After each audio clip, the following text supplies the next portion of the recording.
আজিৰ আপোনালোকে নাটকত যি দৰ্শন কৰিব পৰীক্ষিতৰ বিষয়ে পৰীক্ষিত যেতিয়া ৰজা আছিল তেতিয়া আচলতে পৰীক্ষিতৰ ৰাজ্যলৈ কলিৰ আগমন ঘটিছিল তাকে দেখি ধৰিত্ৰীয়ে পৃথিৱীয়ে ধৰ্মৰ ওচৰত আলাপ আলোচনা কৰি আছিল যে বৰ ডাঙৰ কথা হ'ল পৰীক্ষিতৰ নিচিনা এজন ধাৰ্মিকৰ ৰাজ্যত য'ত কলিৰ প্ৰৱেশ হয় তেতিয়াহ'লে মহা অথন্তৰ হ'ব তেনেতে আলাপ আলোচনা কৰি থাকোঁতে কলি আহিল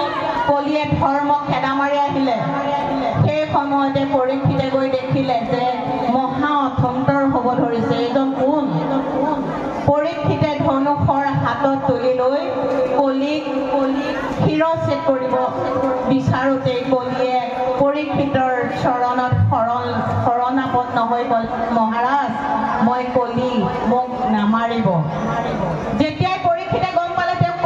কলি যদি পৰীক্ষিতৰ ৰাজ্যত সোমাই মহা অথন্তৰ হ'ব তেতিয়া ক'লে যে তই অতি শীঘ্ৰে মোৰ ৰাজ্যৰ পৰা বাহিৰ হৈ যা তেতিয়া কলিয়ে কান্দি কাটি ক'লে যে মহাৰাজ মোকতো মোৰ পিতৃ ব্ৰহ্মাদেৱে সমগ্ৰ দেশতেই মোৰ বাস কৰিবলৈ কৈছে তেনেস্থলত আপোনাৰ ৰাজ্যত মোৰ বাবে অকণমানো জেগা নোলাবনে তেতিয়া কলিয়ে ক'লে ক্ষমা কৰিব পৰীক্ষিতে ক'লে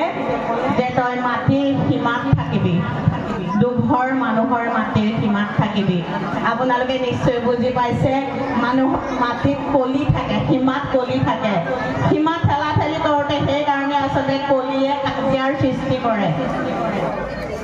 সোণৰ অলংকাৰত থাকিবি জুৱা খেলত থাকিবি ফুৰাত থাকিবি বেচালয়ত থাকিবি তেতিয়া কলিয়ে ক'লে যে মহাৰাজ নহয় মোক আৰু অকণমান দিয়ক পৰীক্ষিতে আৰু স্থান দিবলৈ বিচাৰোঁতে কলিয়ে দেখিলে পৰীক্ষিতৰ শিৰত এটি সোণৰ মুকুট আছিল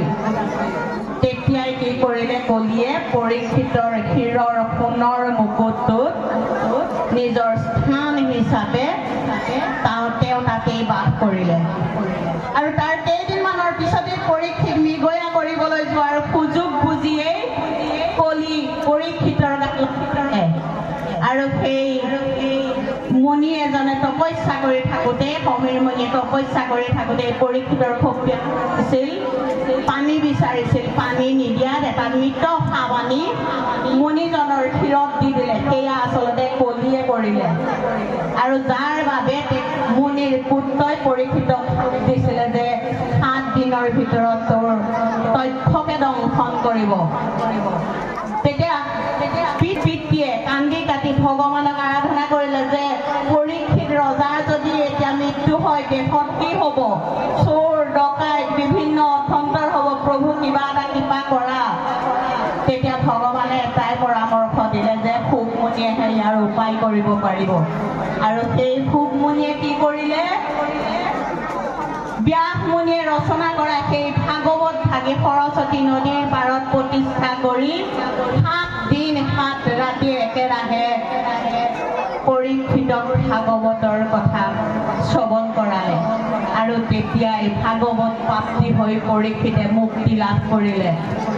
সপ্তম দিৱসৰ শেষত পৰীক্ষিতে যদিও নিৰ্মালি গ্ৰহণ কৰোঁতে তথ্যকে পৰীক্ষিতক দংশন কৰিছিল কিন্তু তাৰ আগতেই আচলতে পৰীক্ষিতে স্বৰ্গপ্ৰাপ্তি লাভ কৰিছিল মই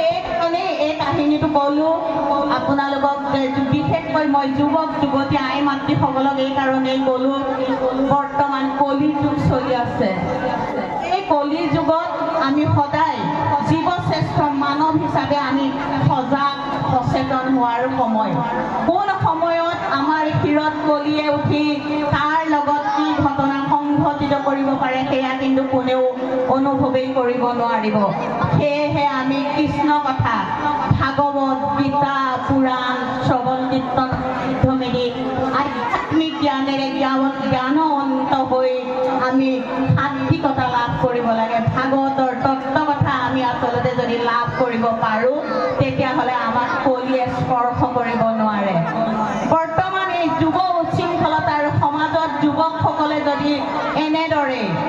এটা মুঠিৰ মাজত থাকি আধ্যাত্মিকতাৰে পৰিপুষ্ট হৈ